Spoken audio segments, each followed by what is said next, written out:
بسم اللہ الرحمن الرحیم۔ السلام علیکم۔ امید کرتی ہوں آپ سب خیریت سے ہوں گے۔ 4 ذوالقعدہ پیر کے دن چلتے پھرتے ایک تسبیح پڑھ لو، 80 کروڑ شام تک مل جائیں گے۔ بے شک آزما لینا۔ محترم ناظرین، آج پیر کا دن ہے۔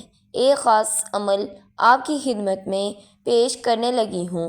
شخص آج پیر کے دن صرف ایک دن کا یہ عمل ہے۔ جو شخص بھی اس خاص اور بزرگوں کے بتائے ہوئے آزمودہ اور مجرب عمل کو اس طرح پڑھ لیتا ہے، اس کی بڑی سے بڑی حاجت پوری ہو جاتی ہے۔ اگر وہ بندہ گھر مانگتا ہے تو اللہ گھر عطا فرما دیتا ہے۔ اگر وہ بندہ گاڑی مانگتا ہے تو اسے عمل کی برکت سے اس کو گاڑی مل جاتی ہے۔ اگر وہ بندہ دولت، عزت، شہرت، جو بھی کچھ مانگتا ہے، اس عمل کے ذریعے اس کو ضرور مل جاتا ہے۔ یہ ایک ہی دن کا عمل ہے۔ آپ نے پیر کے دن اس عمل کو کرنا ہے۔ پیر کا وہ بابرکت دن ہے جس کے اندر اللہ کے نوری ملائکہ، نوری فرشتے زمین پر اترتے ہیں۔ محترم ناظرین، جیسا کہ آپ کو معلوم ہوگا، پیر ہی کے دن نبی کریم صلی اللہ علیہ وآلہ وسلم کی ولادت بھی ہوئی تھی۔ اس حوالے سے بھی پیر کا دن بہت ہی بابرکت والا دن ہے۔ یعنی 4 ذوالقعدہ پیر کے دن جب یہ عمل کرتے ہیں تو اللہ کے نوری ملائکہ، نوری فرشتے اس بندے کے لیے دعا کرتے ہیں، اور جس کے لیے فرشتے دعا کرتے ہیں وہ بندہ کبھی بھی رب کی بارگاہ سے محروم نہیں رہتا، کیونکہ فرشتوں کی ہر دعا اللہ کی بارگاہ میں قبول ہو جاتی ہے۔ اور جب فرشتے آپ کے حق میں دعا کریں گے تو پھر آپ کی ہر ناممکن حاجت بھی ممکن میں بدل جائے گی۔ اس لیے عمل کو صرف ایک بار آپ پیر کے دن کر کے دیکھیں۔ عمل بھی صرف ایک دن کا ہے۔ آپ نے سب سے پہلے کسی بھی وقت، ظہر، عصر، مغرب، عشاء کے بعد کسی بھی وقت اس عمل کو کر سکتے ہیں۔ آپ نے اس عمل کو مکمل سمجھ لینا ہے۔ آپ کی بڑی سے بڑی حاجت پوری ہو جائے گی۔ اس عمل کی بابرکت سے فوری قبول اللہ پاک فرما لے گا۔ آپ نے سب سے پہلے تعوذ اور تسمیہ پڑھنا ہے۔ اس کے بعد آپ نے درود پاک پڑھنا ہے۔ اب تعوذ اور تسمیہ کیا ہے، اس کو بھی ذرا سمجھ لیں۔ تعوذ یعنی اعوذ باللہ من الشیطان الرجیم، تسمیہ بسم اللہ الرحمن الرحیم، جو بڑا مہربان اور نہایت رحم فرمانے والا ہے۔ دیکھیں، اللہ تعالیٰ کی وہ ذات ہے، وہ واحد لا شریک ہے۔ اللہ کے نام سے شروع کریں تو وہ پھر آپ کو ایسی لازوال دولت سے مالا مال فرمائے گا، ایسی برکتوں سے مالا مال فرمائے گا، کیونکہ اللہ کی وہ ذات ہے کہ اس کا کوئی شریک نہیں۔ وہ ہر شے کا خالق ہے، ہر شے کا مالک ہے، ہر شے کا رب ہے۔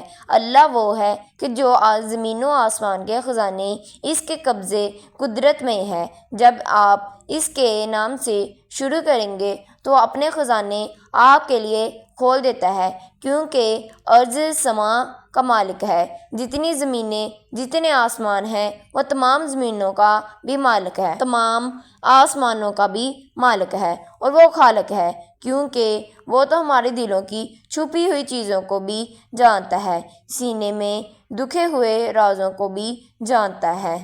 جب آپ اللہ کی بارگاہ اس کے نام سے شروع کر کے اور سورۃ اخلاص جس کے اندر اللہ کی توحید کا ذکر ہے، وحدانیت کا ذکر ہے، اور کلمہ طیبہ میں بھی اللہ کی وحدانیت کا ذکر ہے، جب آپ اللہ کے ان ناموں کے ذریعے، ان شان کے ذریعے تذکرہ کریں گے تو اللہ تعالیٰ وہ جو رات کو دن بھی بدل دیتا ہے، دن کو رات میں بدل دیتا ہے، اور جو آسمانوں سے بارش برسا کر زمین میں سبزہ آباد کر دیتا ہے، جو خاکی بندوں کو اپنی نوری ملائکہ سے بڑھا کر شان عطا فرما دیتا ہے، اللہ تعالیٰ آپ کی تمام حاجات کو غیب سے پورا فرما دیں گے۔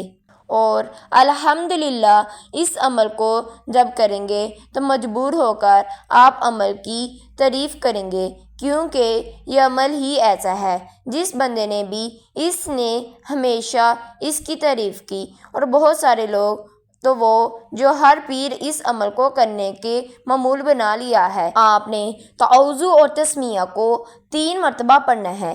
3 مرتبہ پڑھنے کے بعد آپ نے نبی کریم صلی اللہ علیہ وآلہ وسلم کی ذات مبارکہ پر درود پاک پڑھنا ہے۔ آپ نے نبی کریم صلی اللہ علیہ وسلم کی ذات مبارکہ پر درود پاک پڑھنے کے بعد آپ نے اپنے مقصد کی نیت کرنی ہے۔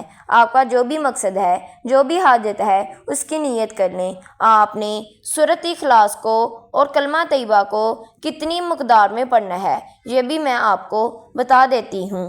حضرت معاذ بن جبل رضی اللہ تعالیٰ عنہ سے ہے، روایت ہے کہ مجھے رسول صلی اللہ علیہ وسلم نے فرمایا، پڑھو لا الہ الا اللہ۔ میں نے پڑھا، یہ جنت کی چابیاں ہیں۔ ابھی جس بندے کے ہاتھ میں دوپہر لگ جاتی ہیں وہ جنت کے حقدار بن جاتا ہے۔